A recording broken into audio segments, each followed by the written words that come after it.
Hi කොහමද මේ හුඟක් කාලෙකින් වීඩියෝ එකක් කරන්න බැරුව ගියා. මේ අපිට වැඩ නැතුව ගියා. ඒ හින්දා පොඩි වැඩ වගේ ඇති වෙයි. ඒ හින්දා කාර්ය බහුල වුණා පොඩ්ඩක්. මම මේ ජැටියට පොඩ්ඩක් ආවා තනියම. එතකොට මාළු වගේක් දැක්කා. මම ඔයාලට පෙන්වන්නද මාළු ටික. ඒ වගේම මේ ජැටිය ඉර බහිනවා ලස්සනට පේනවා බෝට්ටු වගේකුත් තියෙනවා. මම ඒ ටිකත් පෙන්වන්නම්.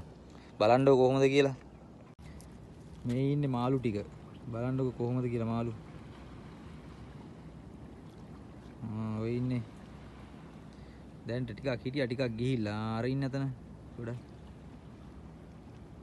එතනත් ඉන්නවා මාළු ලොකු මාළු වගේක් හිටියා උන් ගිහිල්ලා මඩුවෝ එහෙම හිටියා සෑහෙන්න උන් ගිහිල්ලා අර අතන ඉන්නවා මේ හොට දිගේකින් හොට දිග උන් දෙන්නෙක් ඉන්නවා පේනව නේද යාළුවනේ ඔය ඉන්නේ හොට දිග උන් දෙන්නේ මුරල් උන්ට කියන්නේ නම් මුරල්ලු උන්ගේ නම නම් මුරල්ලු අනිත් උන්ගේ නම් නම් දන්නේ නැහැ මම අර අතන ඉන්නවා සෑහෙන්න මෙතන යට ඉන්නවා එතනට මොන හරි දාලා පේන්නේ නැහැ හරියට අර ලොකු දිග උන් දෙන්නා නම් ලස්සනට පේනවා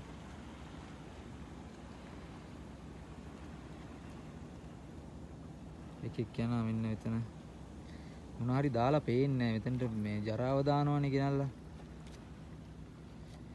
බෝට්ටු තියන ලස්සන පෙන්වන්න පොඩ්ඩක් zoom කරලා තිබුණේ ළඟට පේන්නේ නැහැ ඔය බෝට්ටුව මෙතන බෝට්ටුවක් තියෙනවා ඒක ලස්සනට මේ සංචාරකින්ට බලන්න ගිල්ලලා තියෙන්නේ යාලා හිතලා ඒක මෙතන තියෙනවා ඉර බහිනවා ටුවරිස්ට් බෝට්ටුවක් නවත්තලා තියෙනවා අතන මේ මෙතනත් එකක් තියෙනවා බෝට්ටු ඉතින් වටේම තියෙන අද ලස්සනයි පොඩ්ඩක් මුහුද වහින්න මෙහෙට වහින්න යන්නේ ඊයේ නම් වැස්සා හොඳටම මේ දර්ශනේ තමයි ලස්සනම දර්ශනේ අද ඉර බැහැගෙන යනවා වහි වලාකුලක් තියෙනවා ලස්සනයි මේ පැත්තත් හරිම ලස්සනයි අද හෝටල් එකක් තියෙනවා උතන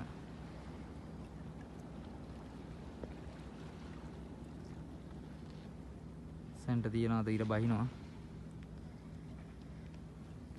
මෙහි හරි මාළු නෑ මාළු ටික අද ගිහිල්ලා ලොකු මාළු ටික මඩුවෝ එහෙම එනවා මෙතෙන්ට ලස්සන දර්ශනයක් තියෙනවා ඉතින් එහෙනම් අපි ඊළඟ වීඩියෝ එකෙන් හම්බෙමු යාළුවනේ මම ආයෙ වීඩියෝ එකක් ගේන්නම් මේ වගේ ලස්සන වීඩියෝ එකක්